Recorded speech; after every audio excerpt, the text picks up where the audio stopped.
دیانتداری سے کہہ رہا ہوں، بطور انسان کمال انسان، اس کو دین کا کچھ پتہ نہیں ہے۔ نبی والے اخلاق لاؤ، تھوڑے سے باتوں سے دعوت پھیل جائے گی۔ دعوت کا مزاج لمبے بیان ہے ہی نہیں، یہ تو ہم اجمی لوگ لمبے لمبے بیان کرتے ہیں، 2.25 گھنٹے پر میں پہنچا ہوا ہوں۔ تو دعوت مختصر ہو، اخلاق بلند ہوں، تیر کی طرح اندر بات جائے گی۔ باتیں لمبی ہیں، اخلاق سے خالی ہیں، اوپر سے گزر جاتی۔ لوگوں کو محبت دو، پتہ نہیں کیا کیا ہیرے بکھرے پڑے۔ میری عامر خان سے ملاقات ہوئی، اللہ کی قسم بطور انسان کروڑوں میں ایک آدمی، کروڑوں میں۔ وہ مجھ سے کیا متاثر ہوتا جتنا میں اس سے متاثر ہوا۔ اس نے کچھ باتیں اپنی مجھے کہا، یہ آپ نے کسی کو بتانی نہیں، لیکن میں نے کہا عامر میرا جی چاہتا ہے کہ میں تیرے بیعتی ہو جاؤں۔ کمال ہے یار، تو اتنا عالی انسان، اگر ایک خطا اس میں ہے تو باقیوں کو اسے آنکھیں مت کر لیں، وہ چھوڑ دو جی، وہی ہو کوئی بندہ ہے، وہ کیا پتا بندہ کسی اور نیکی سے اللہ سے معافی لے چکا ہو۔ نور جہاں مری 27 رمضان شب قدر، جو رمضان میں مرے بخشا گیا، کہ رمضان میں مرو تو حساب کتاب کوئی نہیں، تو رمضان گزرنے کے بعد اللہ بنیت ہے کوئی نہیں، پیچھے کاپیاں پھاتے بہ جب لے آپ اگلا کھاتا تھے پچھلا کھاتا برابر کرا۔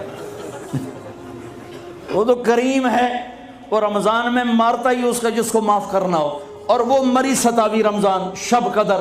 میرے لوگ لو جی مولانا صاحب ویکھو جی نور جہاں 27 رمضان نو مر گئی، میں کہا اللہ تے کیس کر دے، اللہ تے مقدمہ کر دے۔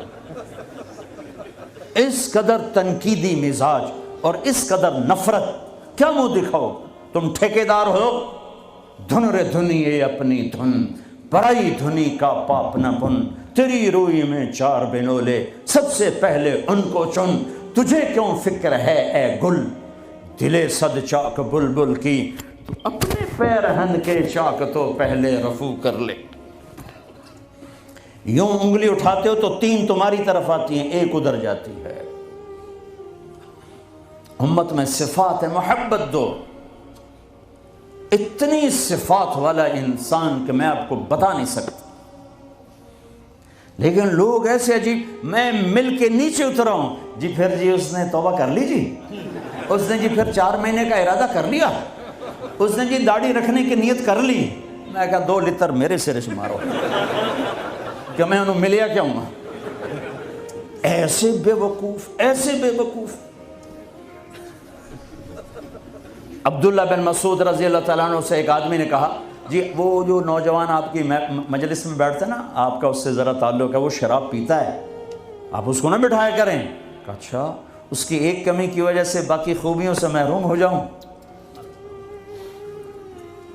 اللہ نے کاؤنٹنگ رکھی ہے، پرفیکشن نہیں رکھی۔ اللہ نے کہا ہے 100 نمبر لوگے تو پاس کروں گا، اللہ نے کہا نیکیاں زیادہ ہوں گی گناہ تھوڑے ہوں گے، پاس کر دوں گا۔ میرے اپنے علاقے کا واقعہ، ایک زمیندار تھے بڑے، گالیاں بھی بہت دیتے تھے، ذکر بھی بہت کرتے تھے، یعنی یہ تو میں نے آپ نے سامنے دیکھا، وہ تسی پڑھنا سبحان اللہ الحمد للہ، کسی نوکر اتھے نہیں پڑھنا، یعنی میں آنکھوں دیکھا بتا رہا ہوں۔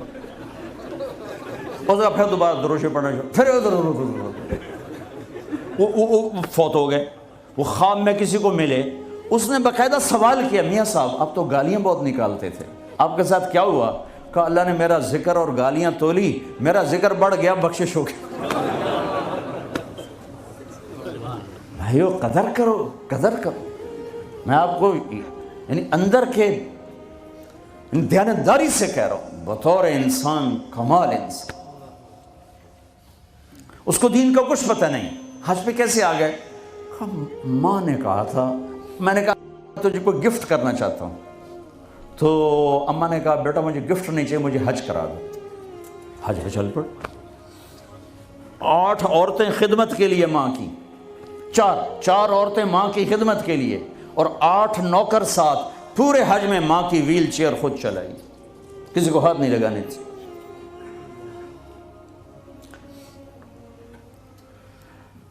تمہیں کسی میں کچھ نہیں نظر آتا، کلمہ تو نظر آتا ہے نا، اسی کی قدر کرو۔ میرا کزن تھا، فوت ہو گیا، اس نے زندگی میں وہ نمازیں پڑھی جو اس میں پکڑ کے میں کہا بھائی خضر آنا نماز پڑھی بس. اس نے یا عید کی 2 نمازیں سال میں یا وہ نمازیں جو میں پکڑ کے کھینچ کے لے گیا. ایک دن اس کی گاڑی میں جا رہا تھا, وہ چلا رہا تھا, میں آگے مجھ سے کہنے لگا طارق میاں میں آج تک قبلے المنہ کر کے تھکیا نہیں, میں نے شرم آتا. میں اس کا منہ دیکھنے لگا, ہر عیب اس کے اندر تھا.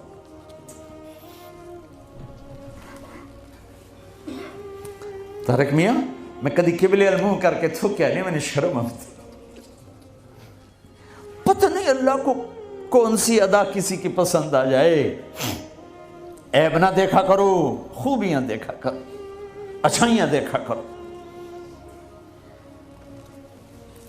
محبت ایک جادو ہے, جادو سر چڑھ کے بولتا ہے. چپ رہنا سیکھو, چپ رہنا سیکھو. ایک واقعہ ہر جگہ سنایا, یعنی آخری بیان ہے اس سفر کا, اسی پر بیان ختم کروں گا. ہماری ایک دھوبن تھی ماسی شریفہ. ماسی شریفہ مشہور ہو گئی پورے برطانیہ سے. سن 85 میں مری تھی, ہمارے کپڑے دھوتی تھی. تو آ گئی میری بہن کے پاس, کہنے لگی بی بی اے میری نوما میرے نال بڑا لڑدیاں, لڑتی خود تھی, تو میں نے کوئی تلیز دے اس ساریاں میری نوکر بن جاؤں. دیکھو ایک بات بتا کے پھر یہ سنا, ساس سسر اور بہو یہ ایک انتہائی پینک پیدا کرنے والا رشتہ بن چکا ہے. اس لیے کہ ساس اور سسر حد سے آگے بڑھے ہوئے ہیں ہمارے معاشرے میں. ساس اور سسر کا بہو پہ شرن کوئی حق نہیں, کوئی حق نہیں. وہ پہلے سے ذہن بنا کے بیٹھے ہوتے ہیں, پتر دی شادی کرنی سانو کو روٹی تک کھواوے, چاہ تک پیواوے.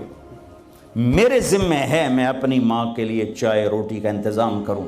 میری بیوی کے ذمہ نہیں ہے کہ ان کے لیے کچھ انتظام. اگر وہ کرے گی تو اس کی نیکی ہے, احسان ہے, نہیں کرے گی تو مجرم نہیں. ساس سسر کیسے حق ادا کرتے ہیں؟ میرے نبی بھی سسر ہیں. آپ حضرت فاطمہ کے گھر گئے تو وہ پریشان بیٹھی. آپ نے کہا فاطمہ کیا ہوا؟ کہ میری علی کی لڑائی ہوگی. اب جب لڑائی ہوتی ہے تو بچی کے ماں باپ بچی کے ساتھ, لڑکے کے ماں باپ لڑکے کے ساتھ, اور دونوں طرف سے گالم گلوچ, پھر مقدمے, پھر طلاقیں. تو میرے بھائیو لمبی بات ہو گئی, میں آخر میں عرض کرتا ہوں کہ آؤ آج ہم اللہ سے صلح کر کے اٹھیں. ماشاءاللہ سب نوجوانوں کی فصل ہے, سب خوبصورت نوجوان بیٹھے ہوئے ہیں.